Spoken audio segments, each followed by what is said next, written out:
줄리와 늑대. 진 크레이그 헤드 조지의 글, 작은 우주 옮김.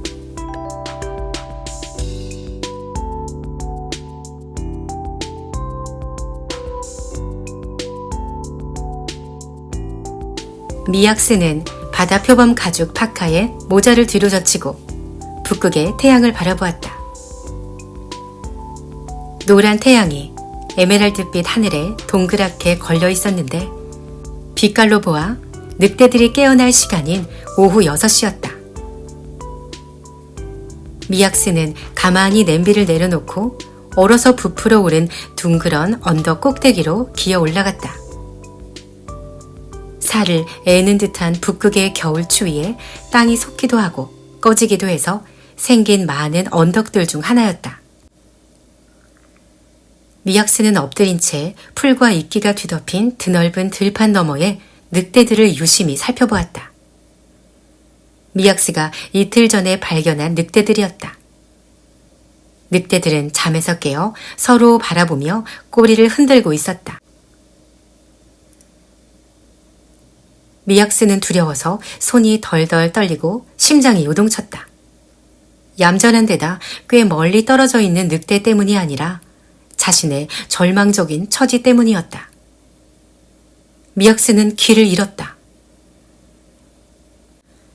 알래스카의 노스 슬로프에서 벌써 여러 날을 먹지도 못하고 길을 잃고 헤매는 중이었다. 노스 슬로프는 브룩스 산맥에서 북극해까지 500여 킬로미터, 보퍼트해에서 추크치해까지 1300여 킬로미터 이상 펼쳐진 황무지였다. 연못과 호수가 수도 없이 점점이 흩뿌려져 있을 뿐 길을 찾아볼 수 없었다. 바람이 요란한 비명을 지르며 내달리는 이곳의 풍경은 어느 곳을 봐도 똑같았다. 이런 허허벌판 가운데 미약스가 있었다. 미약스 몸에 남아있는 생명은, 그 생명의 온기와 불꽃은 이제 저 늑대들에게 달려 있었다. 하지만 미약스는 늑대들이 자신을 도와줄지 확신할 수 없었다. 미약스는 위풍당당한 검은 늑대와 눈이 마주치기를 바라며 간절히 쳐다보았다. 굶어 죽을 지경이니 먹을 것을 좀 달라고 어떻게든 말해야 했다. 불가능한 일은 아니었다. 에스키모 사냥꾼인 미약스의 아버지도 했던 일이니 말이다. 언젠가 아버지는 늑대굴 근처에서 사냥을 한 적이 있었다.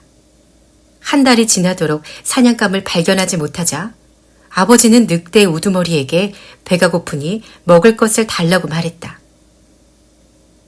이튿날 밤에 멀리서 늑대가 아버지를 불러서 가보니 방금 죽은 술록이 있었다고 했다. 하지만 안타깝게도 미약스의 아버지는 먹이를 달라고 어떻게 말했는지는 가르쳐주지 않았다. 그리고 얼마 뒤 아버지는 바다 표범을 잡으러 카약을 타고 베링해로 나갔다가 돌아오지 않았다.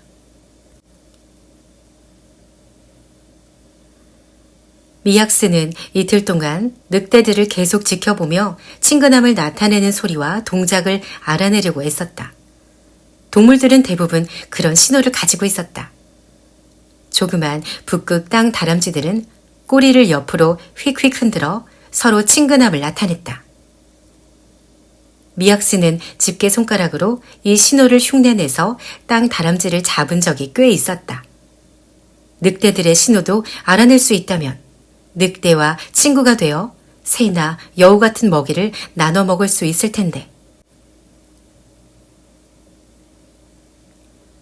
미약스는 주먹을 턱에 괴고 엎드린 채 계속 검은 늑대와 눈을 맞추려고 애썼다. 검은 늑대를 고른 이유는 그 늑대가 다른 늑대들보다 훨씬 큰 데다 자기 아버지가 카푸젠처럼 고개를 꼿꼿이 세우고 가슴을 쭉 펴고 걸었기 때문이다. 미약스는 검은 늑대가 지혜롭다는 사실도 알아챘다. 바람에 수상한 냄새가 실려오거나 새들이 신경질적으로 울면 모두 검은 늑대를 쳐다보았던 것이다. 검은 늑대가 신경을 곤두세우면 다른 늑대들도 신경을 곤두세웠고 검은 늑대가 조용히 있으면 다른 늑대들도 조용히 있었다.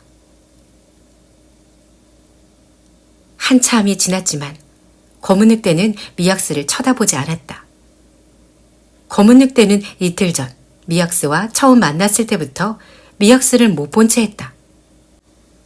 사실 미약스는 검은 늑대가 놀라지 않게 조심조심 조용히 움직이면서도 자신의 간절한 눈빛을 봐주기를 바랬다. 대부분 동물들은 한번 보기만 해도 상대가 자기를 잡으려는 사냥꾼인지 친구가 되고 싶어하는 사람인지 알 수 있다. 하지만 커다란 검은 늑대는 미약스에게 눈길조차 주지 않았다.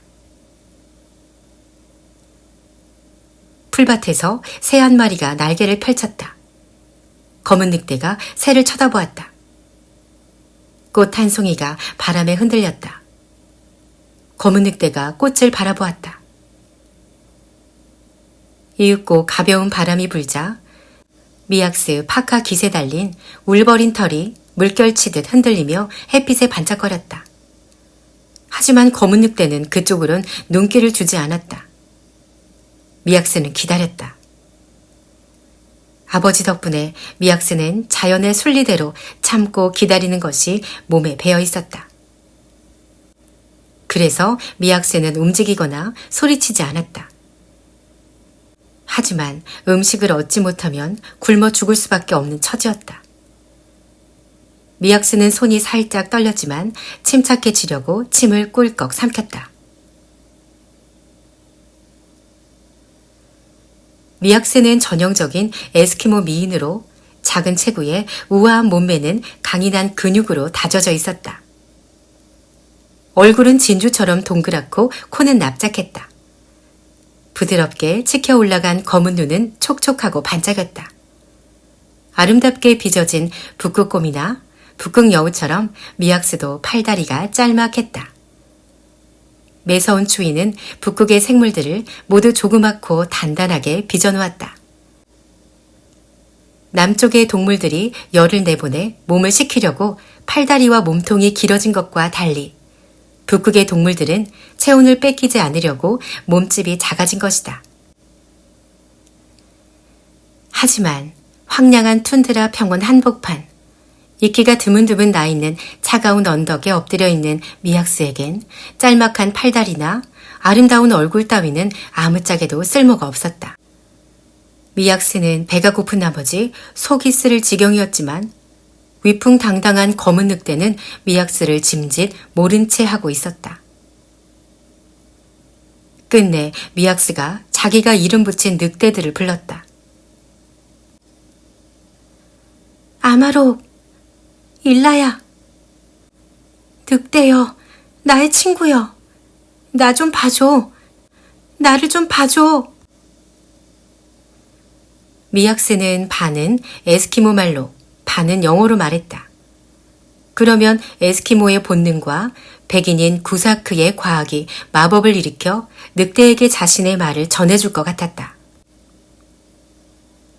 앞발을 살펴보던 아마록이 여전히 눈을 내리깐 채 천천히 미약스 쪽으로 고개를 돌리는가 싶더니 자기 어깨를 핥았다.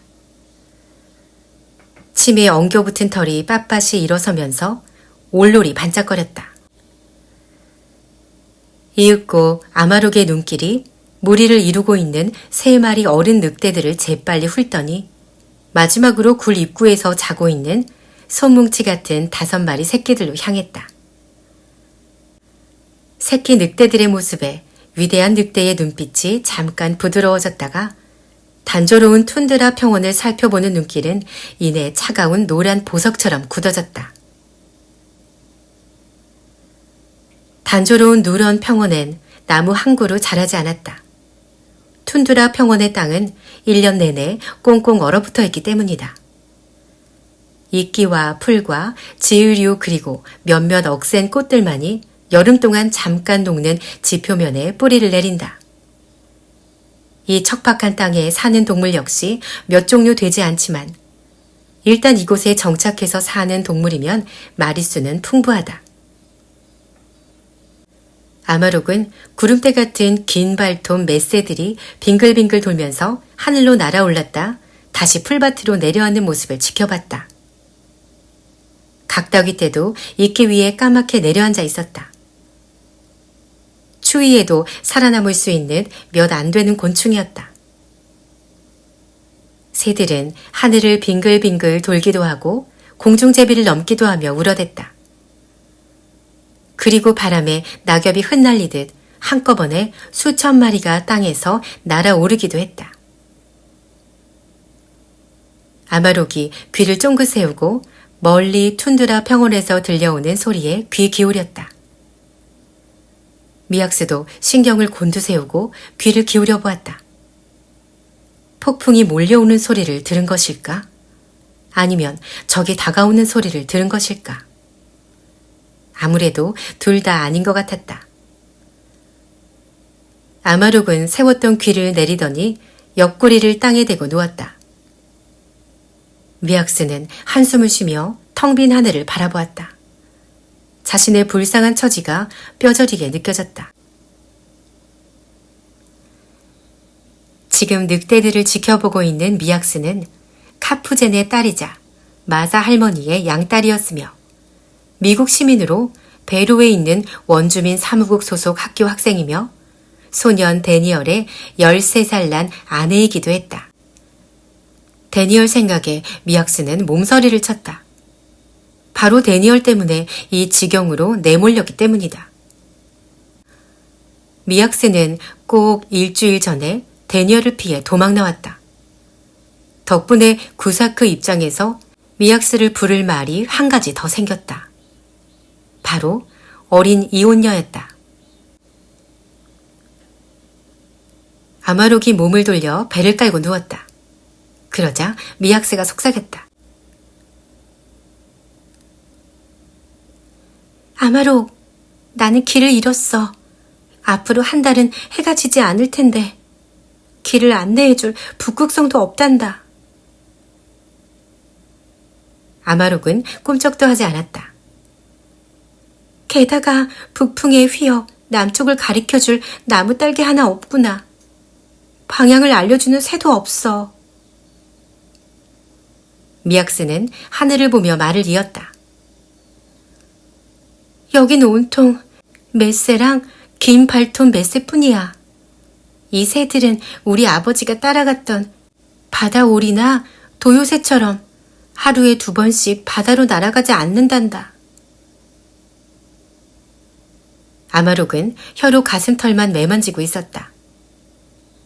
미약스는 두려움을 달래려고 큰 소리로 말했다. 나도 길을 잃게 될 줄은 상상도 못했어. 아마록. 내가 태어난 누니바크 섬에선 나무나 새들이 길을 알려주거든. 어디나 그러는 줄 알았는데. 위대한 검은 늑대 아마록. 그래서 난 나침반도 갖고 오지 않았단다.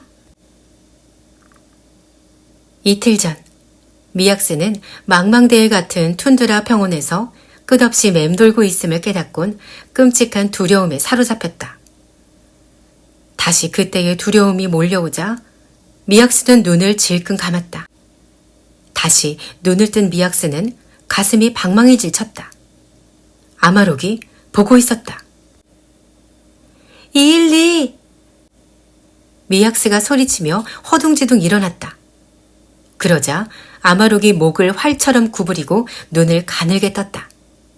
그러곤 귀를 세웠다. 미약스가 손을 흔들었다. 그러자 아마록이 이빨을 드러냈다. 아마록이 으르렁거리는 것 같아 무서워진 미약스는 다시 엎드렸다. 미약스가 배를 깔고 납작 엎드리자 아마록이 다시 귀를 내리고 꼬리를 한번 흔들었다. 그러곤 고개를 빳빳이 세우더니 눈길을 돌려버렸다. 실망스러웠다. 미약스는 엎드린 채 뒤로 기어서 언덕 아래에 있는 임시 거처로 내려왔다. 늑대와 미약스 사이를 가로막고 있는 언덕 덕분에 미약스는 마음 놓고 2발로 서서 임시 거처에 있는 물건들을 살펴보았다. 오래 살펴볼 것도 없었다. 도망 나올 때 많은 것을 가지고 나올 수 없었기 때문이다. 미약스는 여행에 필요한 물건들만 챙겨 나왔다. 배낭, 일주일치 식량, 옷을 꿰맬 바늘, 성냥, 침낭, 침낭 밑에 까는 방수포, 칼 2개, 냄비 하나가 다였다. 미약스는 처음에 포인트 호프까지 걸어갈 생각이었다. 그곳에 가면 노스 스타오를 탈 수 있었다. 노스 스타오는 얼음이 녹는 8월이면 미국 본토에서 북극해 연안 마을로 생필품을 가져다주는 배였다. 배에는 설거지나 빨래를 할 일손이 늘 필요하다고 했다. 그래서 배에서 일을 하면서 펜팔 친구 에이미가 사는 샌프란시스코까지 갈 생각이었다. 에이미는 편지 끝에 늘 샌프란시스코엔 언제 올 거니 하고 썼다. 일주일 전만 해도 미약스는 샌프란시스코로 가는 길이었다. 엽서에 나오는 반짝이는 하얀 도시. 생전 처음 보는 어마어마하게 큰 나무들이 서 있는 언덕 위의 도시로 말이다. 미약스는 양탄자가 깔려있고 텔레비전이 있는 에이미의 학교와 유리로 덮인 빌딩과 신호등과 과일이 산더미처럼 쌓여있는 가게를 보러 가는 길이었고 절대 얼지 않는 항구와 금문교를 보러 가는 길이었다. 그리고 그 무엇보다도 끔찍한 남편 데니얼로부터 도망치는 길이었다. 미약스는 결혼에까지 생각이 미치자 발로 땅을 힘껏 찼다. 그러고는 생각을 떨쳐버리려고 머리를 흔들고서 임시로 만든 집을 살펴보았다. 집은 그런대로 쓸만했다. 미약스는 늑대들을 발견하자마자 먹이를 얻어먹을 수 있다는 희망에 근처에 자리를 잡았다. 해가 져서 별들이 떠올라 길을 안내해 줄 때까지 말이다. 미약스는 옛날 에스키모들의 여름 집처럼 풀뿌리가 섞인 흙덩이로 흙집을 지었다. 벽돌처럼 쓸 흙덩이는 여자들이 가지고 다니는 반달 모양 칼인 울로로 잘랐는데 울로는 아이들 머리카락을 자르거나 곰의 질긴 살을 점이거나 얼음덩이를 다듬을 때도 쓰는 아주 쓸모가 많은 칼이다. 처음 지어보는 집이라 볼품은 없었지만 안은 아늑했다. 미약스는 집 앞 연못에서 진흙을 퍼다 흙벽돌 사이를 메워 바람을 막았고 바닥에는 술록 가죽을 방수포로 깔아 보기 좋게 꾸며놓았다. 방수포 위에는 침낭을 놓았는데 맑고 손바닥 사슴 가죽으로 만든 침낭 입구는 부드러운 흰 토끼털이 둘러져 있었다. 잠자리 옆에는 흙덩이로 낮은 탁자를 만들어 놓았다. 잠잘 때 벗은 옷을 올려둘 탁자였다. 그리고 그 탁자 위에 깃털 3개를 꽃처럼 꽂아 집안을 장식했다. 집 밖에다간 화덕을 만들고 그 옆엔 냄비를 두었다. 냄비는 비어 있었다. 나그네 쥐 한 마리조차 발견하지 못했기 때문이다. 지난 겨울 배로에서는 쥐처럼 생긴 이 설치류들이 얼마나 많았는지 학교에 가는 길이면 걸음을 옮길 때마다 발에 차일 지경이었다. 그런데 12월이 되자 그렇게 들끓던 나그네 쥐들이 어느 날 갑자기 사라져버렸다. 미약스의 선생님은 나그네 쥐의 피에는 피를 얼지 않게 하는 화학 물질이 들어있어서 조그만 포유류들이 모두 겨울잠을 잘 때도 나그네 쥐는 겨우내 활발하게 움직인다고 했다. 프랭클린 선생님은 특유의 노래하는 듯한 말투로 이렇게 말했다. 나그네 쥐들은 초식동물로 겨울에도 번식합니다. 그러다가 수가 너무 많아지면 다른 나그네 쥐를 보기만 해도 신경이 날카로워지지요. 어쨌든 이렇게 되면 얼지 않게 하는 물질이 피에 너무 많이 생겨서 몸에 나쁜 영향을 주게 돼요. 그래서 점점 안절부절 못하다 나중엔 정신이 나가게 되죠. 결국 미친 듯이 날뛰다가 죽게 된답니다. 미약스의 아버진 이런 현상을 간단히 이렇게 말했다. 나그네 쥐들은 4년에 한 번씩 사라진단다. 안타깝게도 지금은 나그네 쥐를 잡아먹는 동물도 거의 사라지고 없었다. 북극여우, 흰 올빼미, 족제비, 도둑갈매기, 검은 머리 방울새를 거의 찾아볼 수 없었다. 먹이가 없으니 새끼를 조금만 낳거나 아예 낳지 못한 탓이었다. 살아남은 동물들은 서로를 잡아먹었다. 하지만 나그네 쥐가 사라진 덕분에 풀이 다시 무성하게 자라서 술록이 많아졌다. 암컷 술록들은 살이 올라 건강해졌고 새끼를 많이 낳았다. 술록이 늘자 자연히 술록을 잡아먹는 늑대들도 늘었다. 하지만 북극에 사는 이 덩치 큰 사슴이 많아져 봤자 미약스에게는 아무 쓸모가 없었다. 집을 나올 때 총을 가져오지 않았으니 말이다. 포인트 호프에 도착하기 전에 식량이 떨어지리라고 생각지도 못했던 것이다. 배가 무지끈하게 아파왔다. 미약스는 풀 몇 포기를 뽑아 단맛이 나는 밑동을 씹어 먹었다. 풀만으론 성에 차지 않자 이번엔 술록들이 먹는 꽃 이끼를 한 움큼 뽑았다. 술록들도 이것으로 겨울을 나는데 자기라고 안 될 게 없을 것 같았다. 미약스는 몇 입 씹다가 끓여 먹으면 더 나을 것 같아서 물을 뜨러 연못으로 갔다. 미약스는 냄비에 물을 뜨다가 퍼뜩 아마록이 생각났다. 왜 이빨을 드러냈을까? 내가 어려서 해치지 못한다는 것을 알아서일까? 미약스는 혼잣말을 했다. 아니야, 아마록이 나한테 말을 걸었던 거야. 나한테 엎드리라고 말한 거였어. 내가 용케 그걸 알아듣고 그 말에 복종했던 거야. 아마록은 입으로 말하는 게 아니라 귀와 눈과 입술로 말했던 거야. 게다가 꼬리를 한번 흔들어서 나를 칭찬해 주기까지 했어. 미약스는 냄비를 내려놓고 허둥지둥 언덕을 기어 올라가서 배를 대고 엎드렸다. 그러고는 가만히 아마록을 불렀다. 아마록, 네가 한 말을 알아들었어. 너는 내 말을 알아듣겠니? 나는 배가 고프단다. 아주 많이 배고파. 나한테 고기 좀 갖다 줘. 하지만 커다란 늑대가 거들떠 보지도 않자 미약스는 자기가 잘못 생각한 건 아닌지 의심이 들었다. 어쨌든 귀를 내린 것이나 꼬리를 흔든 것은 대화라고 할 수는 없었다. 미약스는 이끼에 머리를 바꾼 돌 사이에 있었던 일을 되새겨보았다. 미약스는 고개를 들어 다시 아마록을 쳐다보았다. 그럼 내가 왜 엎드렸던 거지? 왜? 미약스는 하품을 하고 있는 늑대들을 향해 말했다. 하지만 아무도 미약스를 돌아보지 않았다. 아마록이 서서히 일어나자 거대한 몸뚱이가 하늘에 가득 차며 해를 가렸다. 어마어마한 덩치였다.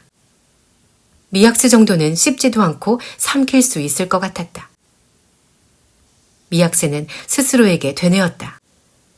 하지만 아마록은 그렇게 하지 않을 거야.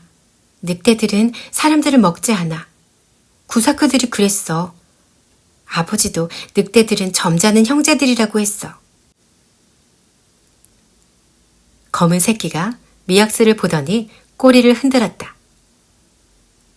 미약스는 기대에 부풀어 간절하게 손을 뻗었다. 검은 새끼가 꼬리를 더 세차게 흔들었다. 그러자 어미 늑대가 득달같이 달려가 새끼 앞에 우뚝 섰다. 새끼가 잘못했다고 말하는 듯이 어미의 볼을 핥자 어미가 아름다운 하얀 이빨을 드러냈다. 어미가 소리 없이 웃자 이빨이 반짝거렸다. 어미는 새끼를 용서해 주었다. 하지만 다시는 그러면 안 돼. 미약스가 어른들 말투를 흉내내며 말했다. 어미 늑대가 아마록에게 걸어갔다. 그러자 미약스가 속삭였다.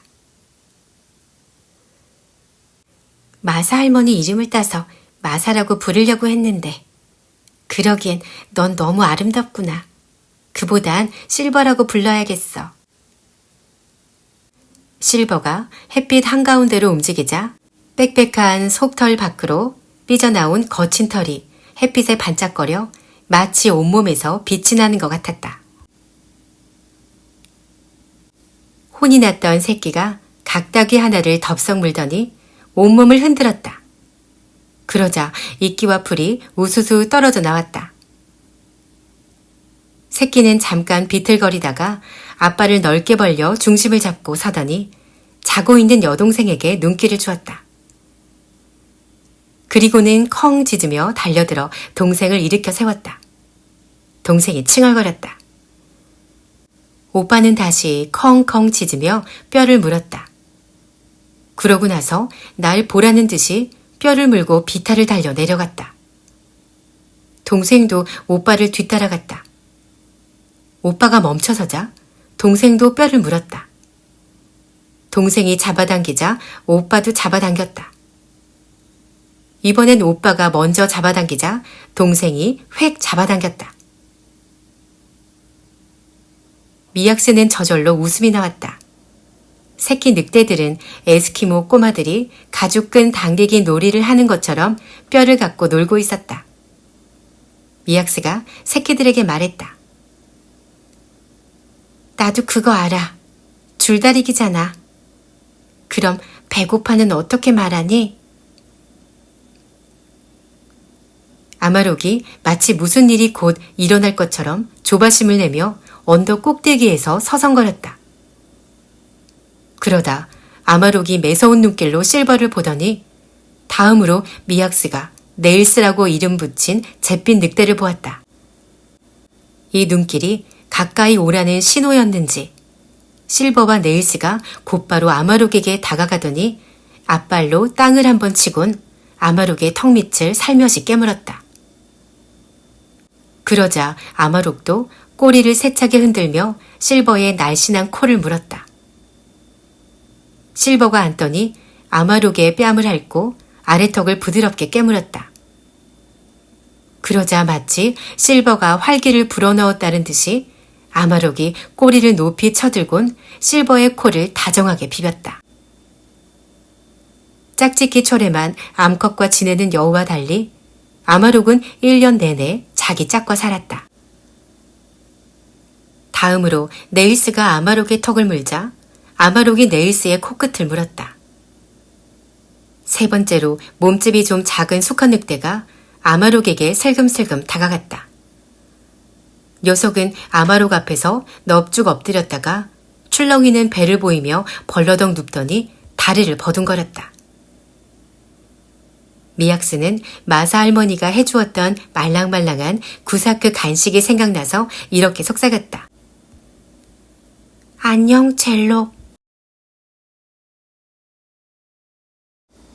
미약스는 늑대들이 아마록의 턱을 2번이나 깨무는 것을 보고 그것이 대장 만세라고 외치는 일종의 의식이라고 결론을 내렸다. 아마록은 우두머리에 누가 봐도 부자 늑대였다. 부자는 누니바크 섬에서 쓰는 뜻의 부자이다. 미약스가 어릴 때 알았던 누니바크 섬의 늙은 에스키모 사냥꾼들은 지혜와 용기와 사랑이 많은 사람을 부자라고 했다. 에스키모들은 부자를 위대한 사람으로 존경했다. 구사크들이 돈과 물건이 많은 사람을 존경하듯이 말이다. 어린 늑대 셋의 끊임없는 충성 세례를 받고 나자 아마록이 얼어붙은 바다에 부는 바람 소리처럼 강렬하게 울부짖었다. 그 소리에 늑대들이 모두 아마록을 둘러싸고 앉았다. 새끼 늑대들은 어른 늑대들 사이사이에 끼어 앉았다. 젤로가 눈치 없이 앞으로 나가자 실버가 매섭게 쏘아보았다. 그러자 젤로가 겁을 먹고 귀를 뒤로 모았다. 그러곤 몸을 아주 조그맣게 움츠렸다. 아마록이 다른 늑대들 머리 위로 목을 쭉 빼서 다시 울부짖었다. 늑대들이 존경스러운 눈빛으로 아마록을 쳐다보았다. 아마록이 무리를 사랑과 지혜로 이끄는 위대하고 고귀한 지도자임을 한눈에 알아볼 수 있었다. 늑대들 사이에 끈끈한 사랑을 본 미약스는 늑대에 대한 두려움이 모두 사라졌다. 이 늑대들은 다정하고 아마록에게 충성심이 강했으므로 자신도 아마록에게 인정받기만 하면 늑대 무리에 낄 수 있을 것 같았다. 게다가 어떻게 하면 되는지도 알게 되었다. 턱 밑을 깨물면 되는 것이다. 하지만 어떻게 늑대의 아래턱을 물 수 있을까? 미약스는 더 쉽게 존경을 표시할 방법이 있을까 싶어 새끼들을 유심히 지켜보았다. 검은 새끼 늑대가 우두머리에게 다가가서 앉더니 납작 엎드려 꼬리를 세차게 흔들었다. 새끼가 더없이 순수하게 존경의 눈빛으로 올려다보자 우두머리의 고귀한 눈빛이 부드러워졌다.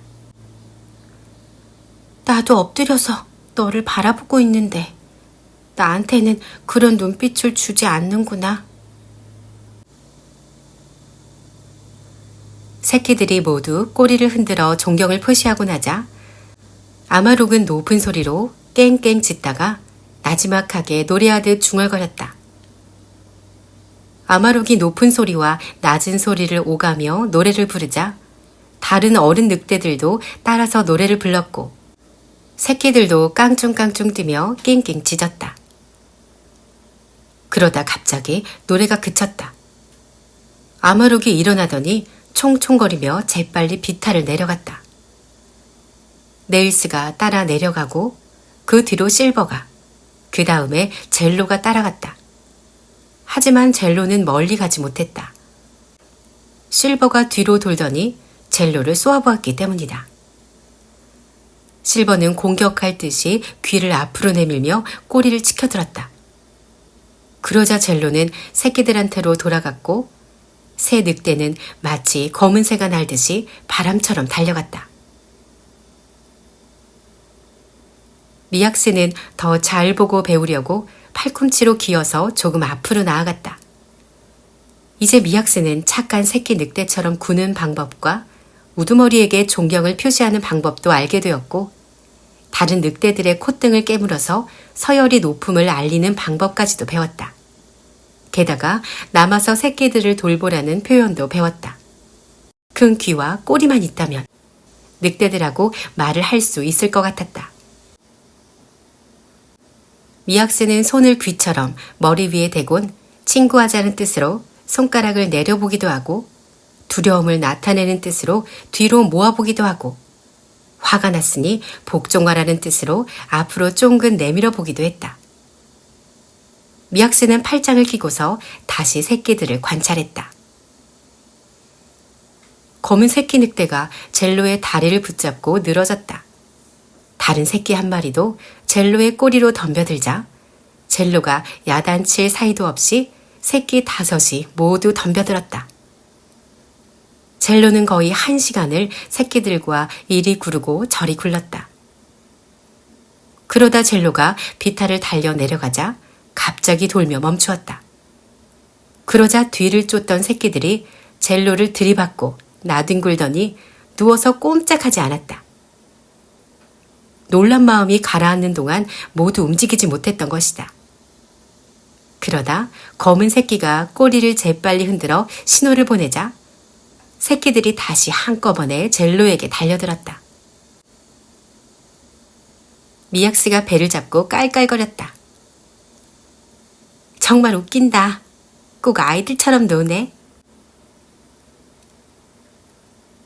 미약스가 다시 보니 젤로가 혀를 길게 늘어뜨린 채 옆구리를 들썩이고 있었다. 새끼 4마리는 젤로의 발밑에 쓰러져 잠들어 있었다. 젤로도 털썩 쓰러져 있었지만 검은 새끼는 여전히 주위를 두리번거리고 있었다. 녀석은 피곤한 기색이 조금도 없었다. 미약스는 녀석을 가만히 지켜보았다. 특별하게 느껴졌기 때문이다. 검은 새끼가 굴까지 뛰어 올라가더니 컹컹 짖었다. 그러자 미약스가 시스터라고 이름 지어준 제일 작은 새끼가 고개를 들었다. 그리고는 가장 좋아하는 오빠가 움직이자 힘겹게 일어서더니 충성스럽게 오빠를 따라갔다. 둘이 신나게 뛰어노는 동안 젤로는 사초 덤불 뒤에서 쉴 수 있었다. 사초는 습기를 좋아하는 툰드라 지방 식물이다. 하지만 젤로가 자리 잡기 무섭게 새끼 한 마리가 젤로가 쉬는 곳으로 따라와 덤벼들었다. 그러자 젤로가 눈을 가늘게 뜨고 귀를 앞으로 내밀면서 이빨을 드러냈다. 미약스가 젤로에게 외쳤다. 무슨 말인지 알겠다. 엎드려 하고 말하는 거지? 새끼가 정말 엎드리자 미약스는 무릎을 꿇고 엎드려서 가까이에 말을 걸 만한 새끼가 있는지 찾아보았다. 시스터가 보였다. 미약스는 하면서 늑대 소리로 낑낑거린 다음 시스터가 돌아보자 눈을 가늘게 뜨며 하얀 이를 드러내 보였다. 그러자 시스터가 순순히 엎드렸다. 성공이다. 늑대랑 말했어. 미약스는 손뼉을 치고는 새끼 늑대처럼 고개를 쳐든 채 네 발로 신나게 빙글빙글 돌았다. 정신을 차리고 보니 5마리 새끼 모두가 한 줄로 앉아 호기심에 찬 표정으로 고개를 갸우뚱한 채 미약스를 쳐다보고 있었다. 용감하게도 검은 새끼가 통통한 엉덩이를 흔들며 언덕 아래로 총총 내려오더니 컹컹 짖었다. 정말 용감하고 영리한 늑대구나. 네가 왜 유난히 돋보이는지 알겠어. 너는 부자 늑대에다 새끼들의 대장이야. 커서 어떤 늑대가 될지 안 봐도 알겠어.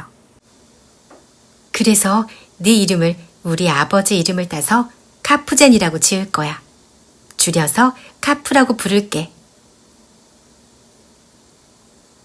그러자 카푸가 이마를 찌푸리더니 더 잘 들으려는 듯이 한쪽 귀를 쫑긋했다.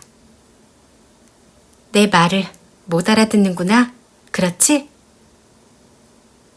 미약스가 말을 끝내기가 무섭게 카푸가 꼬리를 치켜들고 입을 살짝 벌리며 씩 웃었다. 일리! 미약스가 놀라며 외쳤다. 내 말을 알아들었구나. 깜짝 놀랐어. 미약스가 무릎을 꿇고 앉았다. 그때 젤로가 물결치는 듯한 소리로 부르자 카푸가 굴로 돌아가려고 몸을 돌렸다. 미약스는 집으로 오라는 젤로의 소리를 흉내내 보았다. 그러자 카푸가 어리둥절해하며 뒤돌아보았다. 미약스가 키득거렸다. 카푸는 꼬리를 흔들면서 젤로에게 달려갔다. 마침내 늑대들의 암호를 푼 미약스는 신이 나서 손뼉을 치곤 뛰고 구르는 암호도 풀어보려고 자리를 잡고 앉았다. 한참을 지켜본 결과 젤로와 새끼들은 말하고 있는 게 아니라 그냥 야단법석을 떨며 노는 거라고 결론을 내리고 집으로 향했다. 하지만 곧 미약스는 생각이 바뀌었다. 야단법석을 떨며 노는 것도 늑대들에겐 아주 중요한 일이었다. 새끼들이 밤새 저러고 있으니 말이다. 일리, 좋아. 나도 저렇게 노는 걸 배워야겠어. 그럼 나를 받아주고 먹여줄지도 몰라. 미약스는 깡충거렸다가 펄쩍펄쩍 뛰기도 하고 깽깽거렸다가 짖었다가 으르렁거리기도 하면서 떼굴떼굴 굴러보았다. 하지만 아무도 같이 와서 놀아주지 않았다. 미약스가 단념을 하고 언덕을 미끄러져 내려가는데 풀이 스치는 소리가 났다. 고개를 들어보니 아마롯과 사냥꾼들이 2미터도 채 안 떨어진 언덕에 서 있었다. 향긋한 늑대털 냄새를 맡을 수 있을 정도로 가까웠다. 미약스는 목덜미 털이 곤두서며 눈이 휘둥그레졌다. 아마록의 귀가 공격할 듯이 앞으로 향하자 크게 뜬 눈은 두려움의 표현이란 게 생각났다. 두려움을 보이는 것은 좋지 않았다. 동물들은 상대가 겁을 먹으면 공격하기 때문이다. 미약스는 눈을 가늘게 뜨려다가 이건 역시 적절하지 않음을 깨달았다. 가늘게 뜬 눈은 무자비함을 나타냈다. 낙심한 미약스는 카프가 자기 차례가 왔을 때 앞으로 다가갔던 것을 간신히 기억해냈다. 미약스는 아마로 코앞까지 네 발로 깡충거리며 뛰어갔다. 그러곤 미친 듯이 방망이질 치는 가슴을 억누르며 애교를 떠는 새끼처럼 낑낑거렸다. 그런 다음 배를 깔고 엎드려서 존경이 듬뿍 담긴 눈길로 아마록을 쳐다보았다. 하지만 위대한 늑대는 한 걸음 뒤로 물러나며 미약스의 눈길을 피했다. 뭔가 잘못된 것이다.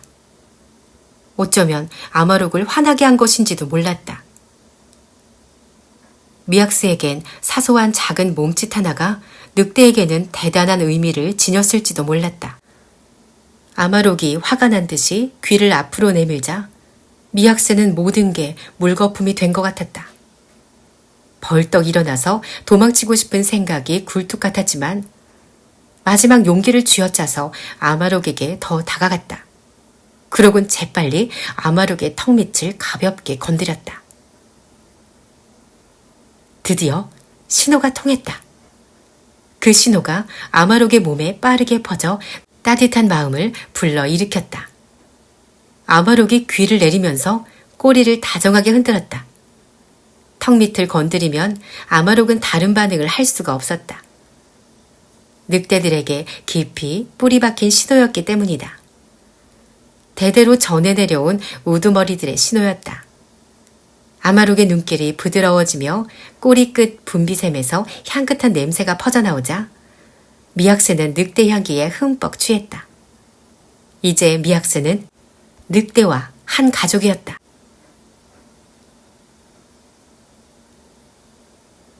해가 떠있는 밤이 다 지나도록 미약스는 아마록이 먹이를 가지고 돌아오기를 기다렸다. 마침내 지평선에 아마록의 모습이 보이자 미약스는 기어서 망보는 곳으로 올라갔다. 하지만 아마록의 입엔 아무것도 없었다. 미약스가 외쳤다. 아, 새끼들은 젖을 먹겠구나. 그래서 고기를 가져오지 않은 거야. 미약스는 털썩 주저앉아 생각에 잠겼다. 그러다 다른 생각이 들었다. 미약스는 허리에 손을 얹고 카프를 보며 말했다. 네가 젖 먹일 리가 없는데 젖을 빨려고 하면 실버가 우르렁대며 쫓아내잖아. 카프가 미약스의 소리를 듣고 귀를 쫑긋거렸다. 미약스가 카프에게 외쳤다. 그래, 넌 뭘 먹고 그렇게 포동포동 살이 쪘니? 카프는 미약스 말엔 대답도 하지 않은 채 사냥에서 느릿느릿 돌아오고 있는 실버와 네일스만 쳐다보았다. 미약스는 냄비가 놓인 곳으로 가서 익히지도 않은 차가운 이끼를 먹으며 허기를 달랬다. 잠이라도 자면 배고픔이 잊힐까 싶어 아늑한 집 안으로 기어들어갔다. 미약스는 결혼식 파카에 달린 아름다운 은빛 털을 손질하고 나서 조심스럽게 옷을 벗어 돌돌 말았다. 그러고는 파카와 털 바지를 고래 오줌보로 만든 주머니에 넣고서 자는 동안 옷에 습기가 차지 않도록 꼭 묶었다. 이건 어렸을 때 배운 것이었는데 미약스의 마음에 드는 오래된 에스키모 관습 중 하나였다. 어쩌면 미약스가 좋아하는 유일한 관습일지도 몰랐다. 미약스는 가스 난방이 되는 따뜻한 배로에 살 때도 이 관습을 한 번도 어겨본 일이 없었다. 북극에서 젖은 옷은 죽음을 뜻했기 때문이다. 미약스는 옷 주머니를 치우고 배로에 살 때 데니얼의 어머니가 미국인 가게에서 사준 빨간색 타이즈를 벗어들고 연못으로 갔다. 미약스는 타이즈를 빨아 햇볕에 널었다. 차가운 바람이 맨살에 닿았다. 미학스는 몸을 부르르 떨며 그래도 한 가지는 다행이라고 생각했다. 얇은 여름 여자 치마인 쿠스포크가 아닌 겨울옷을 입고 나왔으니 말이다. 바람이 거세졌다. 미학스는 서둘러 야트막한 문 안으로 들어가 침낭 속으로 미끄러져 들어갔다. 실크처럼 부드러운 토끼털이 몸을 감쌌다. 미학스는 코만 내놓고 침낭 덮개를 뒤집어 썼다. 털이 미학스의 따뜻한 숨결을 붙잡아 다시 얼굴로 보내주었으므로 미학스가 스스로 열을 내는 난로가 되었다. 이 아늑하고 조그만 우주 안에서 미학스는 배고픔도 있고 늑대에 대해 전에 알고 있던 사실을 떠올렸다. 이제까지 늑대를 관찰해서 알아낸 사실과 합쳐볼 생각이었다. 아버지는 늑대들이 수줍음이 많은 동물이며 사람들에게 살고 있는 굴이 발견되면 굴을 떠난다고 했다. 하지만 이 늑대들은 그러지 않았다. 아마록은 미학스가 사람인 줄 모르는 것일까? 그럴지도 몰랐다. 야생 동물들에겐 두 발이 사람이라는 신호인데 미학스는 아마록 앞에서 두 발로 걸은 적이 없었으니까. 하지만 아마록이 모를 리가 없었다. 아버지는 늑대가 상대의 냄새를 한 번만 맡아도 여자인지 남자인지 어른인지 아이인지 자기를 해치려는 건지 아닌지 알 수 있으며 행복한지 슬픈지까지도 알 수 있다고 말했다. 미학스는 자신이 어리고 총도 없으며 길을 잃은 불쌍한 아이기 때문에 아마록이 받아주는 것이라고 결론을 내렸다. 미학스는 다음으로 네일스를 생각해 보았다. 네일스는 누구일까? 아마록의 믿음직한 친구라는 것은 확실했고 그 이상의 존재, 즉 새끼 늑대들의 정신적인 아버지 같다는 생각이 들었다.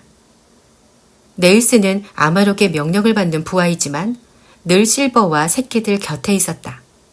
그러니까 새끼들의 진짜 아버지가 바쁠 때 아버지 노릇을 대신하는 것이었다. 아마록의 진실한 동반자인 셈이었다. 그렇다면 젤로는 누구일까? 어디서 왔을까? 작년에 낳은 새끼일까?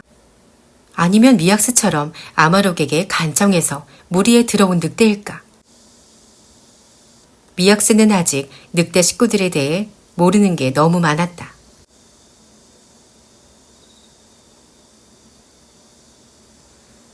한밤중에도 대낮처럼 밝아 시간이 얼마나 지났는지 분간조차 어려운 탓에 미학스는 얼마나 잤는지 알 수 없었다. 하지만 북극의 시간은 생활 주기에 따라 흘러가니 상관없었다. 새끼 늑대들이 신나게 짖는 것을 보니 사냥이 끝났음을 알 수 있었다. 어른 늑대들이 집으로 돌아오고 있었다. 미학스는 술록 고깃국을 머릿속에 그리며 침낭에서 빠져나와 옷으로 손을 뻗었다. 새끼 늑대들에겐 고기를 먹이지 않을지 몰라도 젤로에게는 가져다 줄 게 분명했다.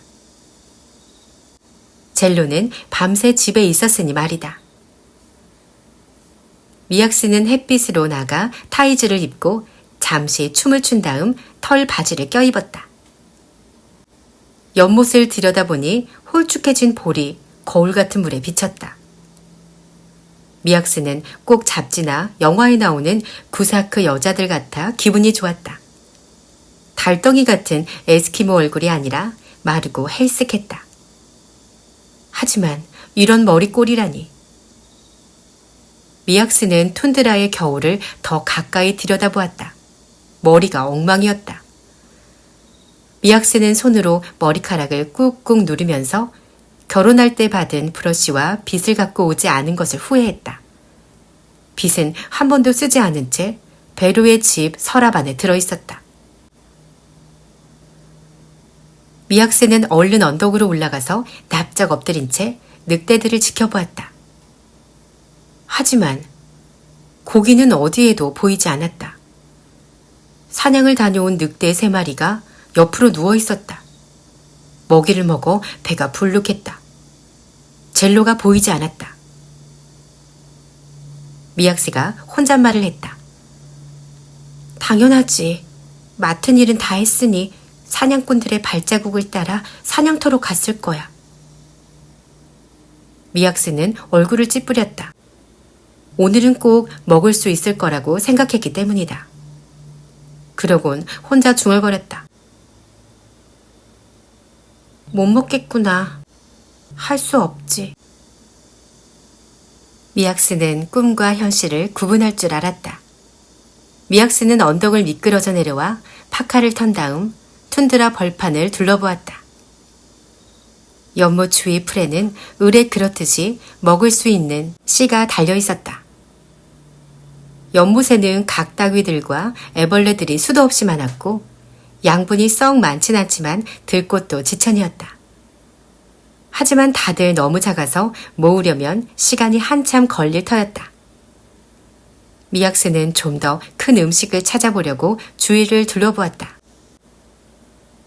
긴 발톱 메스의 몇 마리가 하늘 위로 잽싸게 날아가자 미약스의 검은 눈이 초롱초롱해졌다. 둥지에 아직 새끼가 있을지 몰랐다.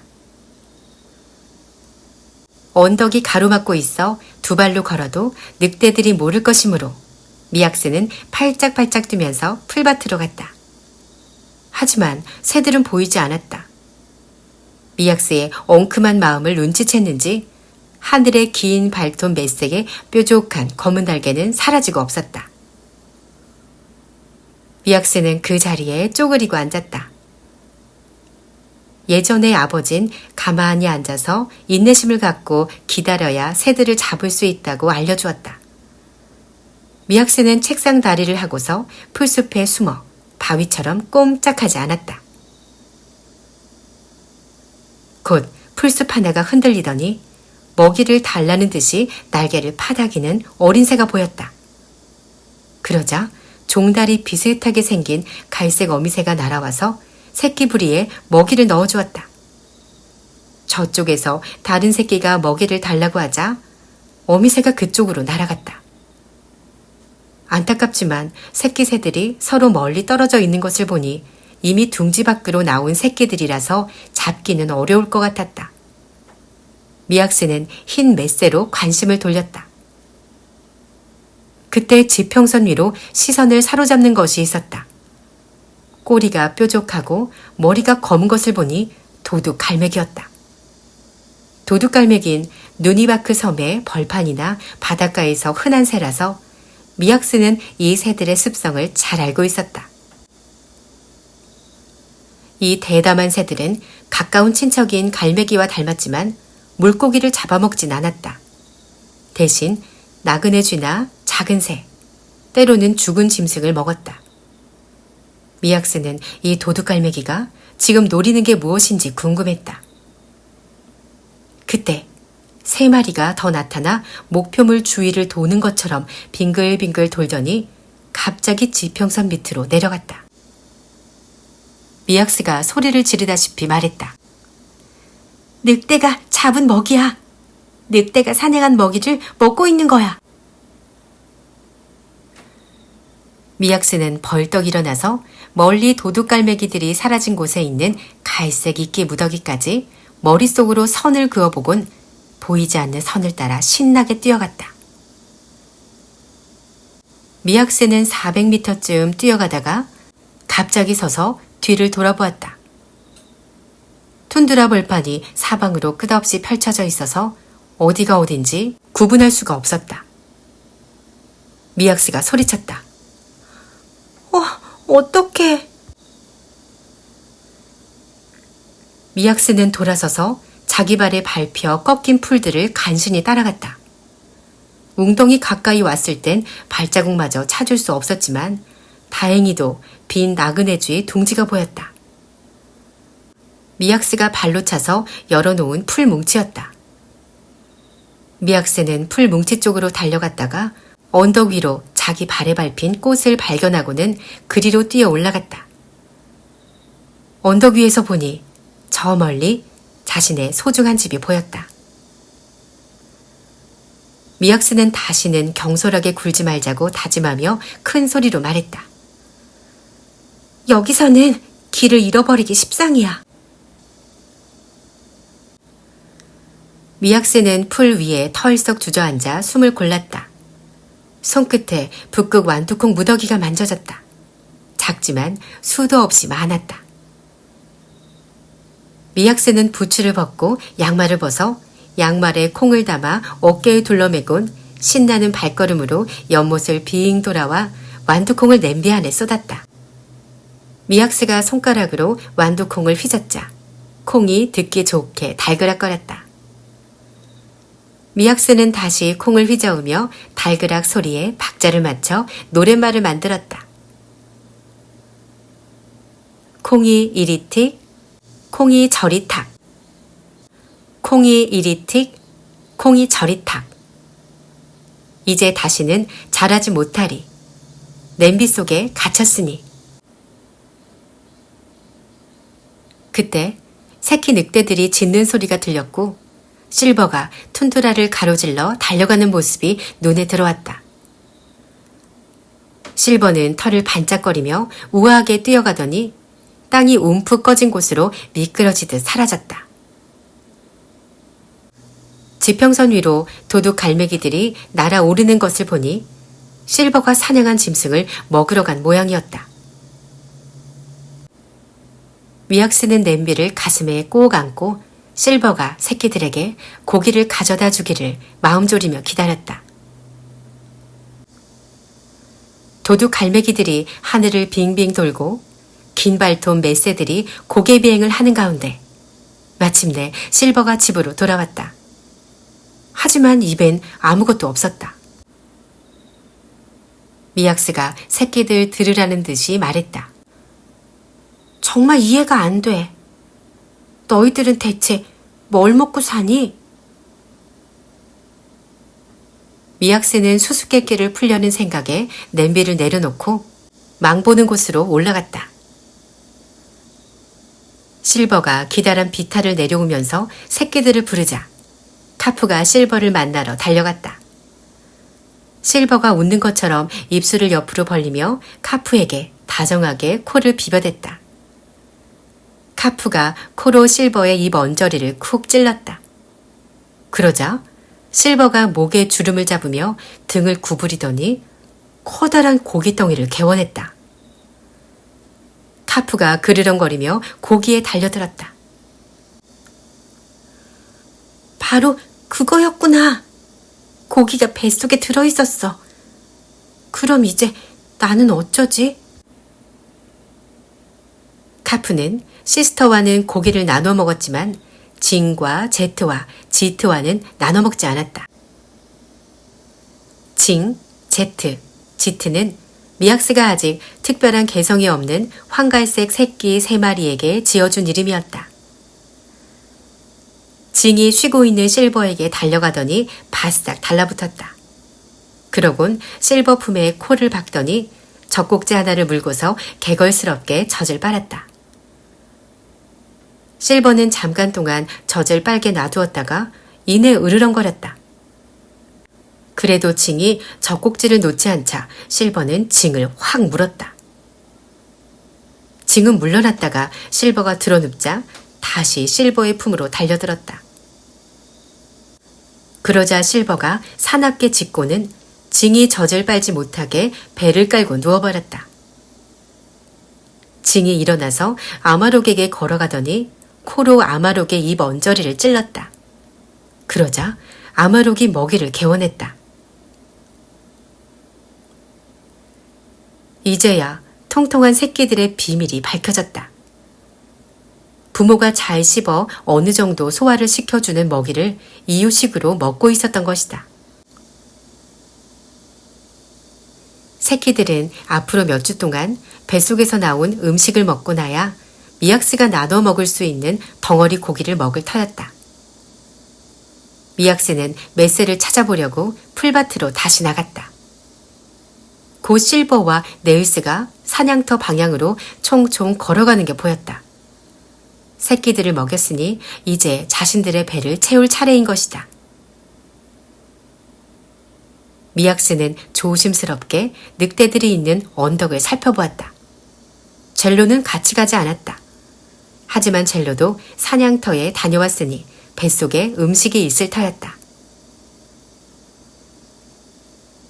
도둑 갈매기들이 하늘로 날아오르자 미약스는 냄비를 들고서 다시 언덕을 기어 올랐다. 그러곤 무릎과 두 팔로 엎드려 낑낑대며 부르는 소리를 냈다. 나 좀 봐봐. 나는 좋은 친구야. 라는 뜻이었다. 그러자 젤로가 미약스에게 성큼성큼 다가왔다. 아마롯과 네일스는 감히 쳐다보지도 못하고 실버에게도 하도 혼이 나다 보니 자기보다 주눅든 목소리에 신이 나 있었다. 젤로는 꼬리까지 세우고 이제껏 본 적이 없을 정도로 고개를 높이 치켜든 채 대장 늑대처럼 성큼성큼 걸어서 미약스의 언덕을 올라왔다. 호기심이 많은 카프도 그 뒤를 종종거리며 따라왔다. 미약스가 젤로를 맞으러 황급히 다가가자 젤로는 멈칫하더니 조그맣게 으르렁거리며 오줌을 쌌다. 미약스는 겁먹지 마 하고 말하며 낑낑거렸다. 젤로가 빙빙 돌며 다가왔다. 미약스는 재빨리 무릎으로 서서 다정함의 표시로 낑낑거리곤 손을 슬그머니 위로 뻗어 젤로의 콧등을 꽉 잡았다. 내가 대장이야. 미약스가 이렇게 말하자 젤로는 대장의 태도와는 거리가 멀게 꼬리와 고개를 내렸다. 하지만 미약스가 슬쩍 젤로의 입 언저리를 만지려고 하자 젤로는 재빨리 몸을 피했다. 그러자 카프가 미약스 마음을 읽은 듯이 젤로에게 다가가더니 젤로의 입을 건드렸다. 젤로는 몸을 들썩이며 주둥이를 벌리더니 땅에 고기를 개원했다. 살았다! 살았어! 미약스가 환성을 지르는 동안 젤로는 꼬리를 다리 사이로 내린 채로 다른 새끼들에게 뛰어갔다. 카프는 이마에 주름을 잡고 앉아서 미약스가 냄비에 고기를 담는 모습을 지켜보았다. 미약스는 한 조각도 빠짐없이 고기를 담은 다음에 카프의 콧등에 가만히 입을 맞추었다. 카프는 꼬리를 충성스럽게 흔들며 다정하게 미약스의 눈을 올려다보았다. 미약스가 속삭였다. 카프, 우리 에스키모한테는 즐겁게 함께 노는 친구가 있고 진지하게 함께 일하고 생각하는 친구가 있단다. 너랑 나랑은 둘 다야. 우리는 진지하면서도 즐거운 친구야. 카프가 꼬리를 세차게 흔들며 눈을 깜빡거렸다. 그게 가장 좋은 친구지. 미약스는 카프를 안으려고 손을 뻗었다. 카프의 그윽한 눈빛과 복슬복슬한 털을 보고 앉지 않고는 배길 수 없었기 때문이다. 하지만 카프는 마치 물이 흐르듯이 미약스의 손을 빠져나갔다. 미약스는 한 손에 냄비를 든 채 뒤뚱거리며 집으로 기어갔다. 그때 카프가 뒤꿈치를 살짝 무는 바람에 미약스는 어깨 너머로 카프를 보았다. 카프가 고개를 갸우뚱한 채 꼬리를 살랑살랑 흔들고 있었다. 지금 뭐라고 말하는 거니? 그러자 카프가 자기를 봐달라는 듯이 낑낑거렸다. 미약스가 큰 누나 같으니 같이 놀자는 말 같았다. 미약스는 주머니에 손을 넣어서 벙어리 장갑 한 짝을 꺼냈다. 미약스가 장갑을 카프 코앞에다 미처 흔들기도 전에 카프가 잽싸게 뛰어올라 장갑을 물고 잡아당겼다. 어찌나 세게 당기는지 미약스의 팔과 몸통까지 마구 흔들릴 정도였다. 미약스가 고개를 쏟을까봐 장갑을 놓자 카프가 이끼밭을 떼굴떼굴 굴렀다. 카프는 장갑을 꽉 물고서 다정한 친구에게 하듯이 귀를 내리고서 비탈을 냅다 달려 내려갔다가 다시 굴 쪽으로 올라갔다. 그러곤 미약스가 따라오는지 보려고 뒤돌아보았다. 미약스가 소리쳤다. 장갑 돌려줘. 그거 없으면 안 된단 말이야. 카프는 미안한 듯 씩 웃으며 장갑을 흔들더니 다른 형제들 사이로 뛰어 들어갔다. 카프가 뒷다리로 땅바닥에 커다랗게 자국을 남겼다.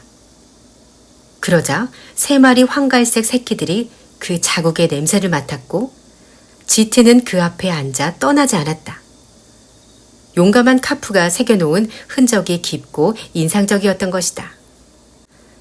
장갑 뺏기 놀이에서 이긴 덕분이 아닌가 싶었다. 장갑이 싸움에서 이겨서 받은 트로피였던 셈이다. 미약스는 냄비를 화덕 옆에 내려놓고 벌판으로 나가서 마른 풀과 이끼를 양말 속에 주워 담았다. 불을 뗄 만한 나무가 없었기 때문이다. 술록동이 뗄감으로는 더 낫지만 술록동을 모으느라 길을 잃고 싶진 않았다. 미약스는 풀과 이끼를 화덕 가운데에 넣고 나서 집 안으로 들어가 가방에서 작은 쿠키 깡통을 꺼내 귀중한 성냥 한 개비를 뺐다. 그러고는 불쏘시개에 불을 붙였다. 풀에는 확 불이 붙지만 이끼는 서서히 타들어가는 덕분에 미약스는 토탄을 캘 시간을 벌 수 있었다. 토탄은 죽은 풀들이 수천 년 동안 쌓여져 만들어진 연료였다. 서서히 토탄이 타오르자 물이 끓었고 1시간 뒤에는 술록 고깃국이 만들어졌다. 드디어! 미약스가 외쳤다. 국물 위에 떠있는 커다랗고 노르스름한 기름 덩어리는 구사크 가게에서 파는 버터보다 맛있었다. 미약스는 맛 좋은 고기를 조금 입안에 넣고 즙을 쪽쪽 빨아먹고 나서 오래오래 씹은 다음 삼켰다. 너무 빨리 먹어서도 안 되고 너무 많이 먹어서도 안 되었다. 아버지는 어떤 할머니가 눈 속에서 굶다가 몇 주 만에 구조되었는데 너무 많이 먹은 나머지 다음날 죽었다는 이야기를 해준 적이 있었다. 미약스는 한 입을 더 넣고 우물우물 씹으면서 풀숲으로 나가 흰 메새들을 살펴보다 한참 만에 돌아와 2입을 더 먹었다. 더 먹고 싶은 생각이 굴뚝 같았지만 나머지는 집안에 들여놓았다. 그러고는 배를 두드리며 참으라고 혼잣말을 했다. 미약스는 몇 주 만에 처음으로 음식 말고 다른 생각을 할 수 있었다. 이제 미약스의 머리는 어느 쪽이 북쪽인지 또 어느 쪽이 포인트 오프로 가는 방향인지 알아내려는 생각으로 가득 찼다.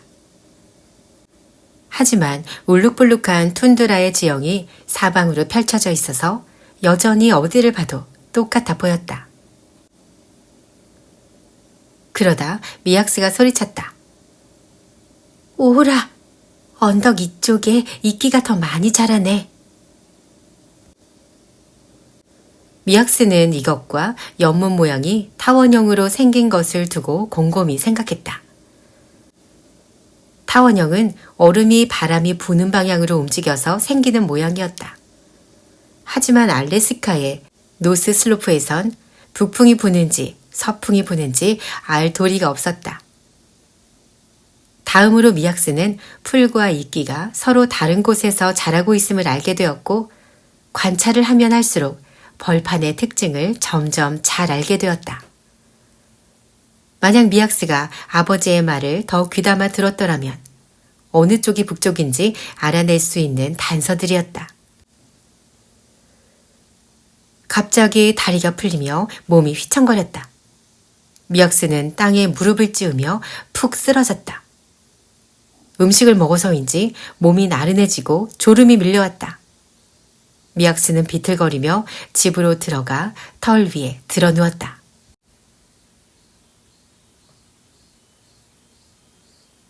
미약스의 눈꺼풀이 파르르 떨렸다. 눈을 뜨자 까만 위아래의 속눈썹이 연못 주위에 있는 고사리처럼 미약스의 눈을 에워쌌다.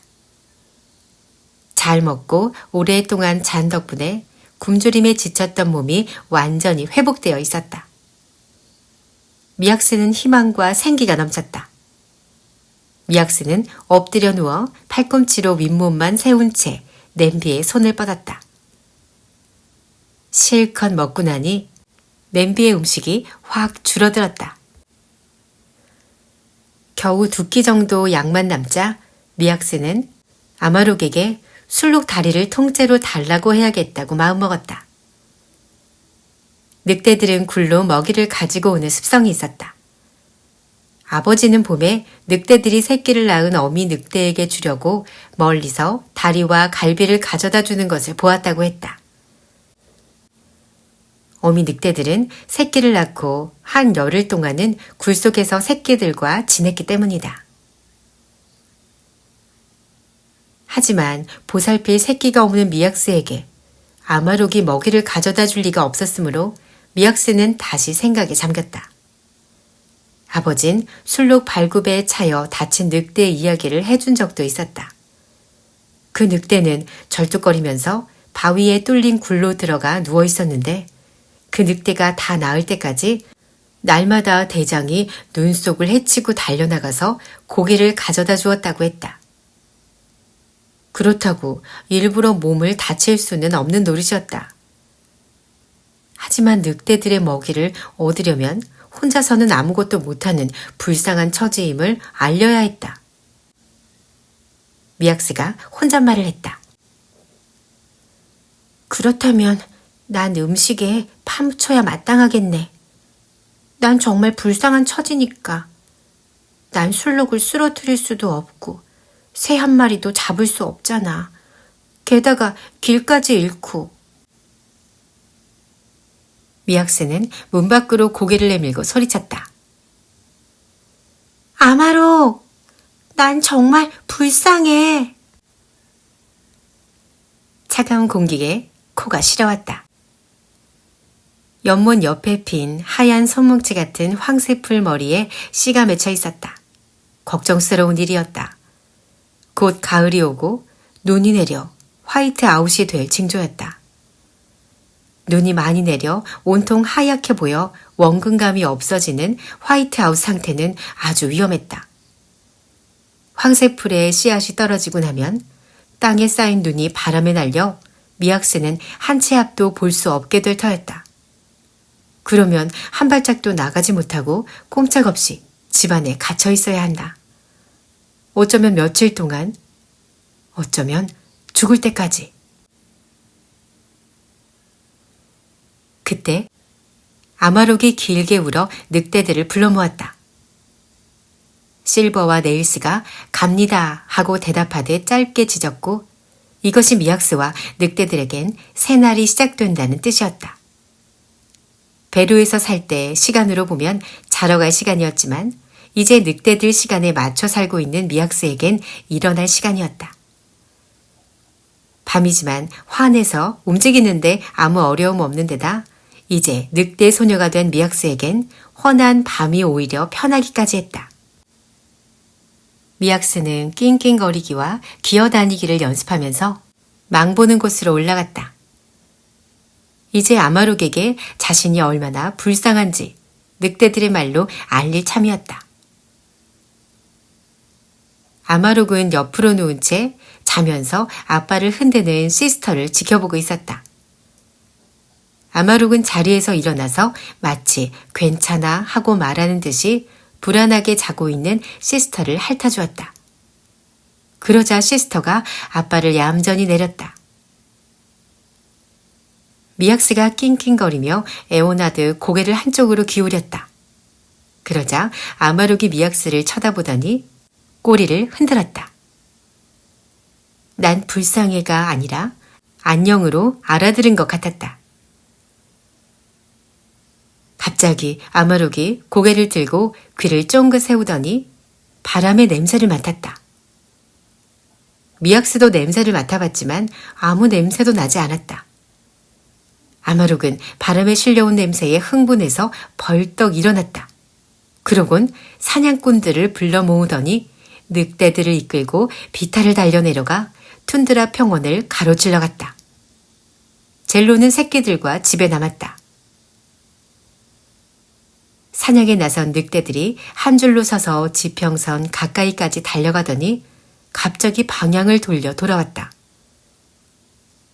미약스는 손으로 햇빛을 가리고 나서야 바람이 아마록에게 전한 말을 알 수 있었다. 술록대가 지나가고 있었던 것이다. 미약스는 늑대들이 커다란 순놈을 향해 달려가는 모습을 숨을 죽이고 바라봤다. 순놈은 보폭을 넓히더니 우아하게 앞서 나갔다. 그러자 아마록은 그 순놈을 포기하고 다른 술록에게 다가갔다. 이 술록 역시 쉽게 늑대들을 따돌리자 아마록은 방향을 바꿔 다른 술록에게 눈을 돌렸다. 미약스가 저렇게 해서 대체 어떻게 사냥을 할까 궁금해할 무렵 아마록이 갑자기 전속력으로 달려 세 번째 술록에게 달려들었다. 이 녀석은 아마록을 따돌리지 못했다. 공격을 받은 술록이 돌아서서 억센 뒷발로 거세게 걷어찼다. 그러자 아마록이 공처럼 튕겨나갔다. 네일스와 실버가 술록의 양쪽으로 흩어졌다가 방향을 바꿔 다시 다가갔다. 술록은 귀를 뒤로 젖힌 채 큰 소리로 울부짖으며 이리 뛰고 저리 뛰더니 언덕 너머로 사라졌다. 미약스가 놀라며 말했다. 가장 약한 놈을 쫓고 있어. 아버지가 말한 대로야. 늑대들이 늙고 병든 사냥감을 쫓는다더니. 텅 빈 벌판을 바라보던 미약스는 새끼들이 우글거리는 굴 쪽으로 눈길을 돌렸다. 카프가 공격할 듯이 귀를 앞으로 내민 채 눈을 가늘게 뜨고 미약스를 노려보고 있었다. 왜 그렇게 사납게 구는 거야? 미약스는 이렇게 묻고는 일어서 있는 자신의 팔과 다리를 내려다보았다. 일리. 그러곤 네 발로 엎드리며 미안하다는 듯이 웃어 보였다. 아이 카프, 너는 사람을 한 번도 본 적이 없잖아. 조심하라고 누가 일러주든? 네 몸 안에 조상들의 영혼이라도 살아있는 거니? 미약스가 낑낑거리며 부르는 소리를 내자 카프가 귀를 내리더니 뼈다귀 하나를 물고 다가왔다. 미약스와 카프가 뼈다귀를 가지고 밀고 당기며 그르렁거리고 키득거리며 한참을 놀고 있는데 젤로가 카프를 집으로 불렀다. 카프는 귀를 쫑긋하는가 싶더니 눈을 굴리곤 젤로의 말을 무시했다. 미약스가 손으로 웃음을 가리며 말했다. 요런 못된 녀석, 마사 할머니한테 걸렸으면 혼쭐이 났을 거야. 카프가 뼈다귀를 떨어뜨렸다. 그러자 미약스가 고개를 숙여 뼈를 이로 물고 네 발로 뛸 준비를 했다. 하지만 미약스가 채 움직이기도 전에 카프가 미약스 등을 덮치더니 맨살이 드러난 목덜미를 물었다.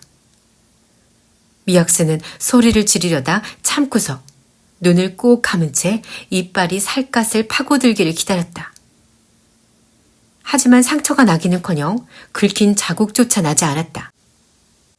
그저 뼈다귀 내놔 하는 뜻으로 살짝 문 것뿐이었다.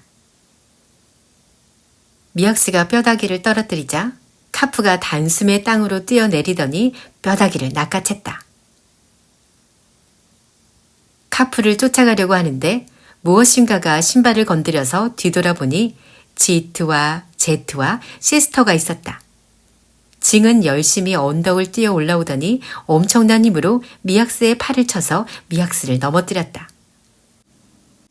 미약스가 으르렁거리며 이빨을 드러냈다가 눈을 가늘게 떴다. 그러자 카프가 뼈다귀를 떨어뜨리고 엎드렸다. 징도 뒤로 물러났고 잠시 동안 다른 새끼들도 꼼짝하지 않았다. 그러자 미약스가 싱긋 웃으며 말했다. 휴, 이제 됐네. 하지만 미약스는 이 웃음이 그럴 생각은 아니었어와 같은 사과의 뜻임을 뒤늦게 깨달았다.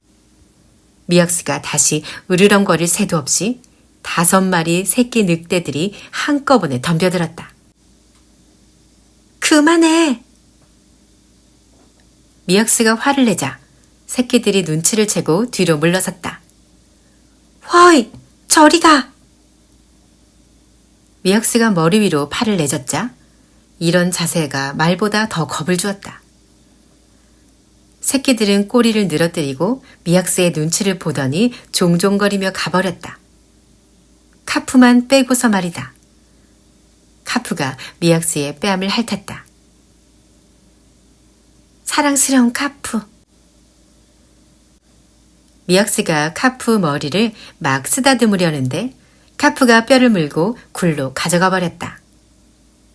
하지만 카프는 놀이를 끝낸 게 아니었다. 그렇게 놀이를 끝낼 리가 없었다. 카프는 지칠 줄을 몰랐다.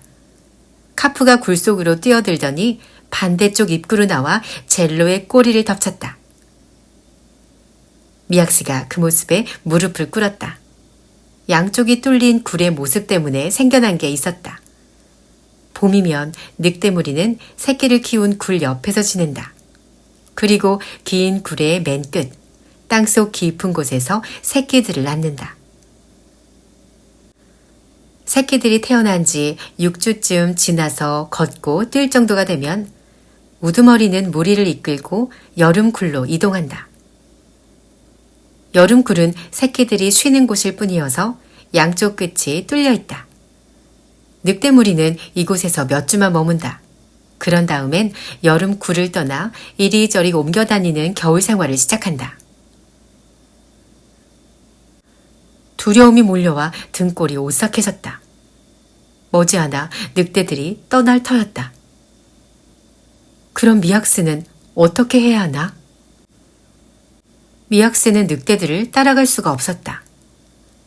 늑대들은 보통 하룻밤에 80여 킬로미터를 달리고 매일 다른 곳에서 잠을 잤기 때문이다.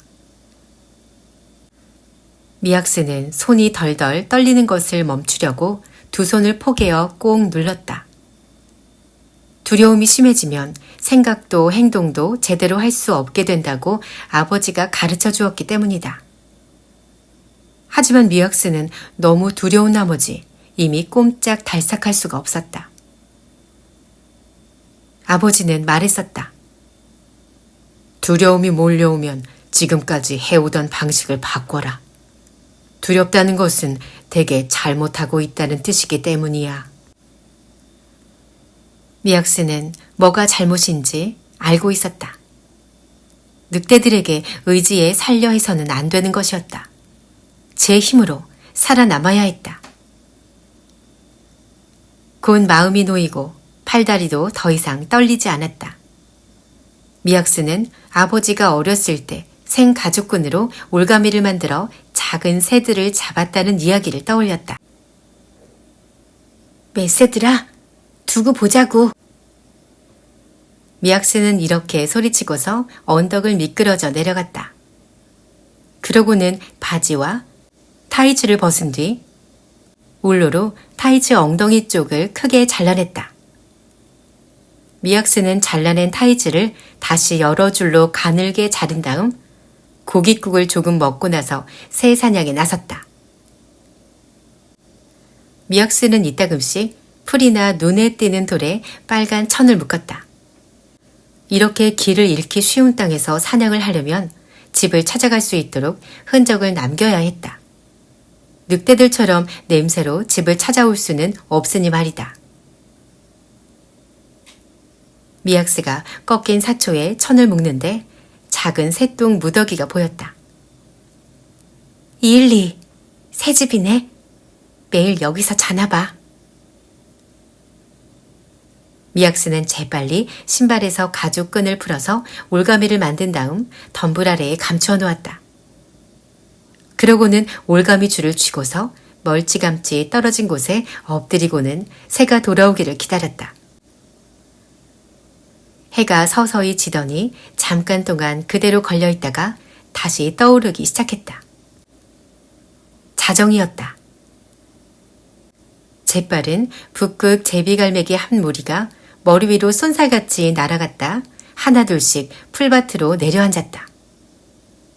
꽃과 물대 새들이 여기저기에 흩어져 있는 집에서 졸린 목소리로 울어대자 도요새들도 휘파람 소리로 울었다.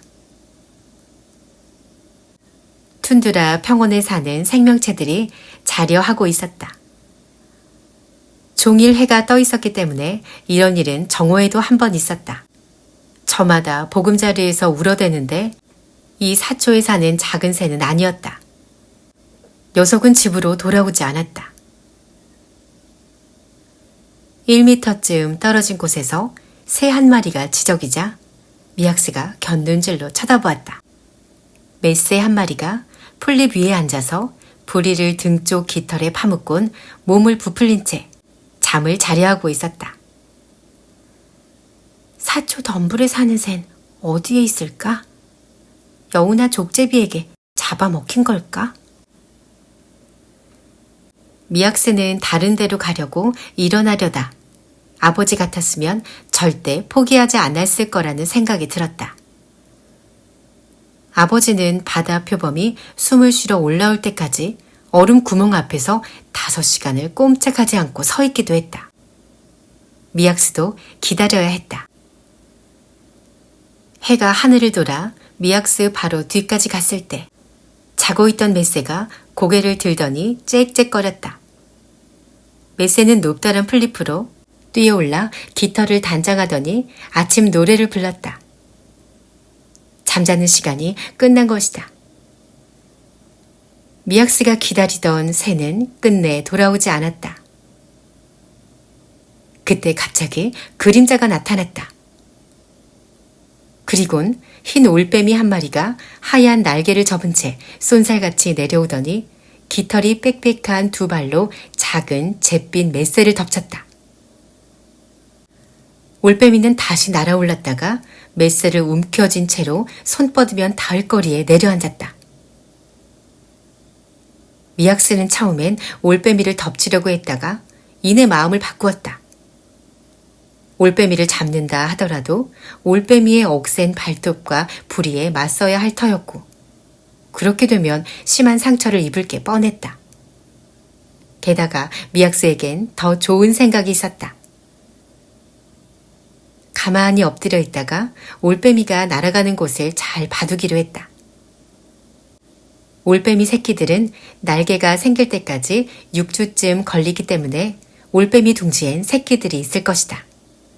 새끼들이 있다면 먹이도 아주 많을 터였다. 수컷 올빼미들이 새끼들에게 쉬지 않고 먹이를 물어다 주기 때문이다. 미약스는 예전에 흰 올빼미 둥지에서 죽은 나그네 쥐를 80마리나 발견한 적도 있었다. 북극의 흰 올빼미인 우크피크가 어찌나 가깝게 있는지 날개에 있는 무늬와 다리와 발을 덮고 있는 빽빽한 흰 깃털이 다 보일 정도였다. 올빼미는 커다란 노란 눈 때문에 요정 같기도 하고 흰 파카를 입고 에스키모 부츠를 신은 우스꽝스러운 에스키모 아이 같기도 했다. 바람에 미약스 모자에 달린 울버린 털이 흔들리자 올빼미가 반짝이는 눈을 돌려 미약스를 쳐다보았다. 미약스는 눈도 깜빡거리지 않고 돌처럼 가만히 있으면서 올빼미를 속이려고 했지만 올빼미는 의심을 풀지 않았다. 올빼미는 미약스를 잘 보려고 머리가 거의 거꾸로 뒤집어지다시피 고개를 돌렸다가 이내 다시 제자리로 돌리더니 몸을 들어올려 자리를 떴다. 올빼미는 바람에 날개를 깊게 구부리며 태양을 향해 쏜살같이 날아갔다. 미약스가 일어나 앉을 무렵엔 날개를 위로 올리며 속도를 줄이더니 유난히 불룩 솟아오른 언덕으로 내려갔다. 올빼미는 맷새를 내려놓더니 우크피크들이 사냥 나갈 때 내는 사나운 소리를 내지르며 툰드라 평원 너머로 날아갔다. 미약스는 풀에 빨간 타이즈 조각을 묶고서 늪 같은 연못 하나를 돌아 올빼미가 사는 언덕으로 올라갔다. 거기에는 죽어가는 새끼 올빼미 한 마리가 돌에 둘러싸인 둥지 끄트머리에 커다란 부리를 내려놓은 채 누워 있었다. 새끼 올빼미는 고개를 들고 힘겹게 쇳소리를 내다가 다시 푹 쓰러졌다. 새끼 올빼미는 굶어 죽어가고 있었다. 나그네 쥐가 수십 마리는 있어야 할 자리에 겨우 맷새 한 마리만 있었으니 그럴만도 했다. 지금처럼 나그네 쥐들이 없을 땐 새끼 올빼미가 살아남을 수 없었다. 미약새는 맷새와 새끼 올빼미를 들어 올렸다.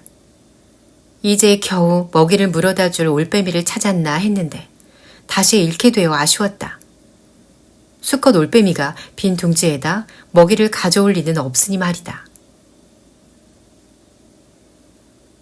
표시해 두었던 빨간 천 쪼가리들을 다시 모으며 집으로 돌아오는 길에 미약새는 새끼 족제비가 있을지도 모른다는 생각에 오래된 나그네쥐의 둥지들을 발로 차보았다.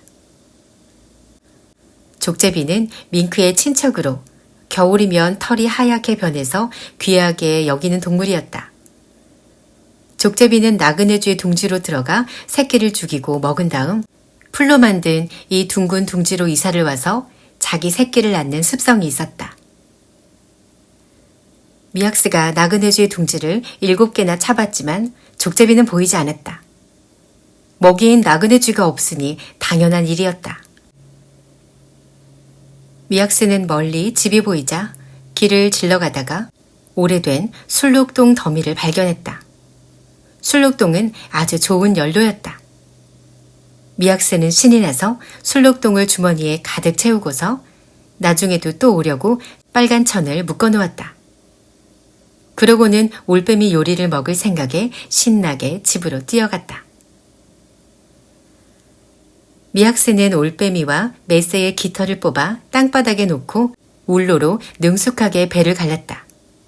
그런 다음 김이 모락모락 나는 따뜻한 내장을 꺼내 고개를 뒤로 젖히고는 입안에 쏙 집어넣었다. 맛이 기가 막혔다. 북극에서는 땅콩이나 사탕 같은 별미였다. 얼마 만에 이렇게 맛있는 음식을 먹어보는지 몰랐다.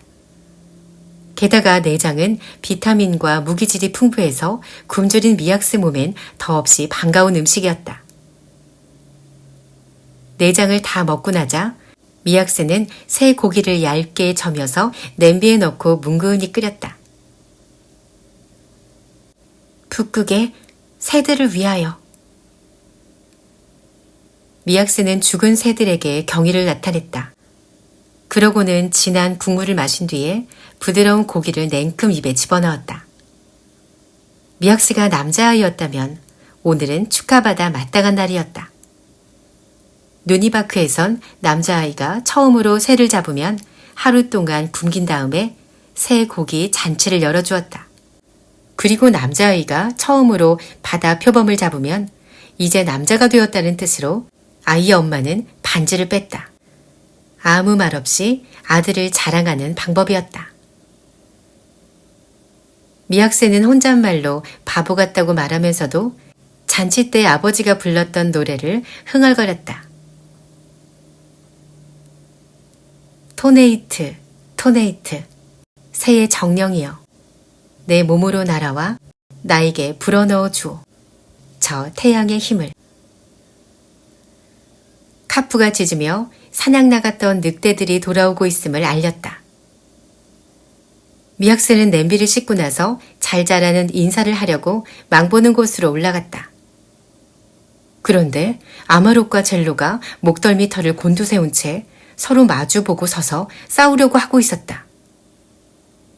하지만 아마록이 고개를 치켜들자 젤로가 한 번 덤비지도 못하고 아마록 앞에 고개를 숙였다.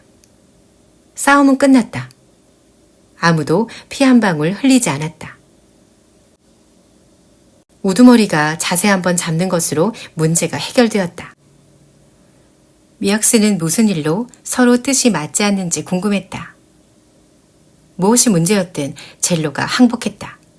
젤로가 내가 졌다는 뜻으로 흰 배털을 보이며 드러눕자 아무도, 심지어 새끼들마저도 젤로를 공격하지 않았다. 미약스가 중얼거렸다. 항복하는 뜻으로 백기를 든 거네. 젤로가 졌어. 아마록이 점잖게 젤로 곁을 떠났다. 하지만 아마록은 아직 할 말이 남아있었다. 아마록이 갑자기 미약스의 장갑에 달려들어 갈기갈기 찢고는 그 위에서 마구 구르고 나서 일어났다. 네일스와 실버와 새끼 늑대들이 아마록에게 다가가서 코를 킁킁거리며 격렬하게 꼬리를 흔들었다. 그러자 아마록이 눈을 가늘게 뜨고서 미약스에게 눈길을 돌렸다. 미약스는 아마록이 자신을 공격할까봐 등골이 오싹해졌다. 아마록이 늑대 언덕을 달려 내려와서 미약스의 언덕을 올라오는 동안 미약스는 고분고분한 새끼 늑대처럼 납작 엎드려 있었다. 호흡이 가빠지고 가슴이 방망이질 쳤다. 아마록은 날렵하고 멋진 코에 난 털 하나까지 셀 수 있을 정도로 가까이 다가오더니 낑낑거리며 부르는 소리를 냈다. 미약스를 부르고 있는 것이었다. 미약스는 조심스럽게 기어서 아마록에게 다가갔다. 아마록은 꼬리를 흔들더니 미약스를 이끌고서 언덕을 내려가고 사초 풀밭을 지나서 기다란 비탈을 올라 늑대 굴까지 갔다. 아마록은 미약스가 어설프게 기어가는 통에 속도가 느린 데다 끈기 있게 보폭을 맞추면서 미약스를 늑대 무리에게 데리고 갔다. 아마도 미약스 때문에 젤로가 반항했을 것이다. 미약스는 절대 알 수 없겠지만 말이다. 굴에 도착하자마자 아마록은 미약스를 내버려 두곤 가장 높은 곳에서 접시처럼 우묵하게 파인 자신의 잠자리로 가버렸다. 아마록은 제자리에서 서너 번 돌고 나서 땅을 몇 번 긁어 잠자리를 마련한 뒤에 자리에 엎드려 누웠다. 미약스는 곁놀질로 네일스가 땅을 긁고 뱅뱅 돌면서 잠잘 준비를 하는 모습을 지켜보았다. 실버는 벌써 우묵하게 파인 잠자리에서 젖을 빨고 있는 징을 무는 신용을 하고 있었다. 젤로는 혼자 멀찍이 떨어져 있었다. 이제 미약스가 집에 왔음을 알릴 차례였다. 미약스는 땅을 치고 나서 처음에는 왼쪽으로 돌고 그 다음에는 오른쪽으로 돈 다음에 모로 누워 무릎을 턱 끝까지 끌어당겼다. 미약스는 눈을 감긴 했지만 꼭 감지는 않았다. 그러고는 속눈썹 사이로 아마록을 훔쳐보았다.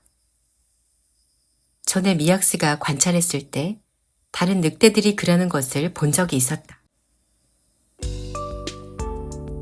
바람이 아마록의 검은 목덜미 털을 가르고 지나가고 있었다. 아마록은 잠결에 새와 바람의 소리를 듣는지 이따금씩 귀를 실룩거렸다.